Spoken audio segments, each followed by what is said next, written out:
عبد الرحيم من الصف الرابع العربي، وبعده أبو الكلام من الصف الثالث العربي، فليستعد. السلام عليكم ورحمة الله وبركاته.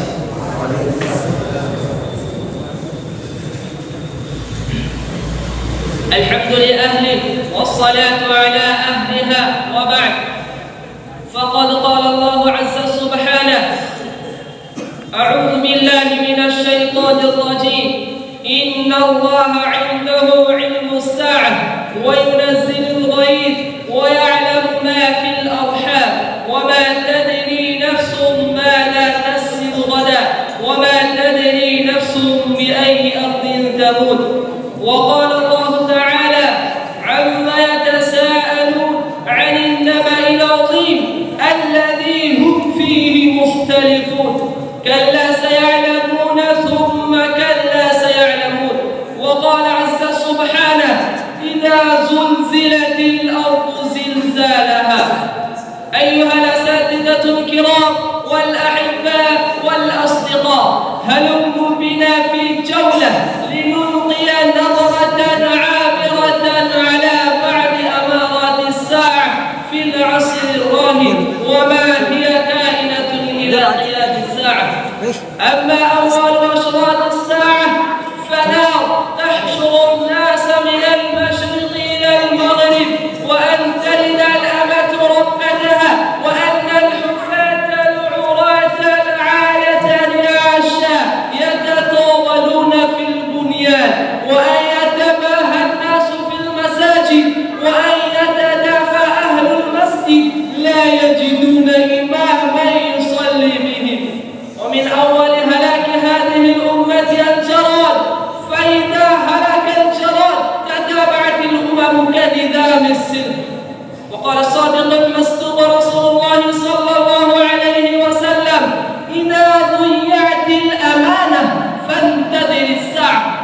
قيل: كيف يضاعتها يا رسول الله؟ قال: إذا أسند الأمر إلى غير أهله فانتظر الساعة. وقال رسول الله صلى الله عليه وسلم: والذي نفسي بيده لا تذهب الدنيا حتى يمر الرجل على القبر فيتمرغ عليه ويقول: يا ليتني كنت مكان صاحب هذا القبر وليس به الدين إلا البلاء. وإذا كان المرء مدولا والأمانة مغرما والزكاة مغرما واعتق الرجل زوجته وعق أمه وبر صديقه وشفابه وارتفعت الأصوات في المساجد وكان زعيم القوم أرض لهم وأكرم الرجل مخافة شره وشربت الخمور ولبس الحرير واتخذت الطينات والمعازي، والآن آخر هذه الأمة أولها فليرتقبوا عند ذلك ريحا حمراء أو خصفا ومسخا. أيها المستمعون الكرام، ومن أشراط الساعة أن يقل العلم ويظهر الجهل ويتغرب الزمان فتكون السنة كالشهر والشهر كالجمعة وتكون الجمعة كاليوم ويكون اليوم كالساعة وتكون الساعة كالضربة بالنار، وتشوى التجارة وتظهر الزنا ويقل الرجال وتكثر النساء حتى يكون ل50 امرأة القيم الواحد. ومن أشراط الساعة أن يشوى المال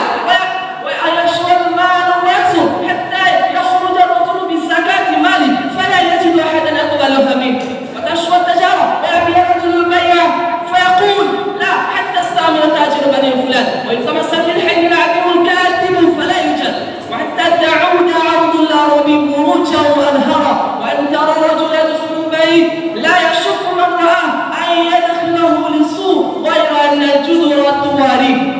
أيها الحاضرون، ولا تقوم الساعة حتى تكون أشريات البينات: الدخان والدجال والدابة والنزول عيسى بن مريم وفتح يأجوج ومأجوج، وثلاثة خصوم: خصف بالمشرق وخصف بالمغرب وخصف بجزيرة العرب. وآخر ذلك نار تخرج من اليمن تطرد الناس إلى محشرهم وطلوع الشمس من مغربها إن الساعة لن تقومن حتى تطلع من مغربها فإذا طلعت فرأى الناس فإذا طلعت فرأى الناس آمنوا يسمعون فذلك حين لا ينفع نفسا إيمانها لم تكن آمنت من قبل أو كسبت في إيمانها خيرا.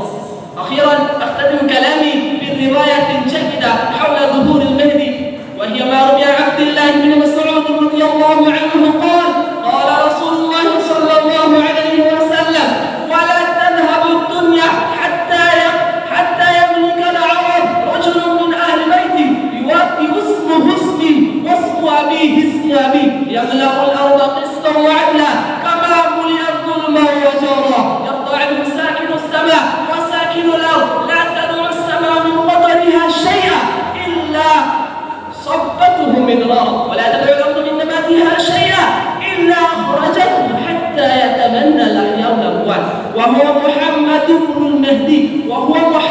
المهدي من عترة رسول الله صلى الله عليه وسلم من ولد حسن بن فاطمة أخواله كالأجل الجبهة أقنى الأنف يحثي للرجل في ثوبه ما استطاع يحمله فيعلم بين الركن والمقام يملك 7 سنين ثم يتوفى ويصلى عليه المسلمون وقد أرسل الصادق المصدوق رسول الله صلى الله عليه وسلم إذا رأيتم رايات الصوت قد جاءت من قبل خراسان فأتوها فإن فيها خليفة الله المهدي.